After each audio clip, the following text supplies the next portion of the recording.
আসসালামু আলাইকুম রহমতুল্লাহ। এটা যে গাড়িতে উঠছি এই গাড়িটা হলো নোয়া 2018 মডেলের। একটি চাবি লক আনলক হচ্ছে বর্তমান, আর একটি চাবি লক আনলক হচ্ছে না। দেখতে পাচ্ছেন কোনো কাজ করতেছে না। এখন সেই চাবিটাকে আমি ইনশাল্লাহ সফটওয়্যারের মাধ্যমে এটা ম্যাচিং করব। একটা আছে আর একটা করবো ইনশাল্লাহ, আপনারা দেখবেন। এই আর কি, গাড়ি স্টার্ট করলাম। প্রথমটা যেটা এটা দিয়ে আমি প্রোগ্রামে ঢুকলাম, ঢুকে চেষ্টা করছি প্রোগ্রাম করার। ইনশাআল্লাহ চেষ্টা করছি প্রোগ্রাম করার। আপনি দেখতে পাচ্ছেন এটা নোয়া 2018 মডেলের গাড়ি।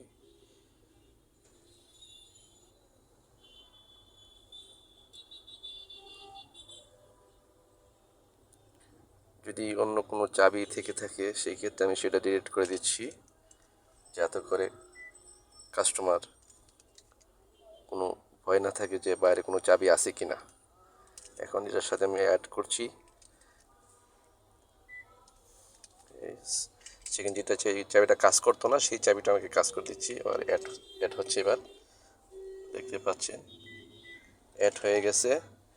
এবার তো অ্যাড হয়ে গেছে। ইনশাআল্লাহ আমি গাড়িটা বন্ধ করছি। এসি বন্ধ করলাম, গাড়ি বন্ধ করলাম। এটা হলো গাড়ির আগের রিমোটটা, এই যে কাজ করতেছে। দ্বিতীয় সেকেন্ড রিমোটটা এই যে দেখতে পাচ্ছেন, এই যে কাজ করতেছে। আমি দুইটা রিমোট কমপ্লিট হয়ে গেছে ইনশাআল্লাহ, দেখতে পাচ্ছেন। যদি কারো এরকম কাজ প্রয়োজন হয়, এরকম রিমোট প্রয়োজন হয়, ইনশাআল্লাহ যোগাযোগ করবেন। যোগাযোগ করবেন। এটা হচ্ছে নোয়া 2018 মডেলের। যদি আপনার কারো রিমোট লাগে, দেখতে পাচ্ছি সুন্দর কাজ করতেছে। যদি কারো লাগে যোগাযোগ করবেন ইনশাআল্লাহ।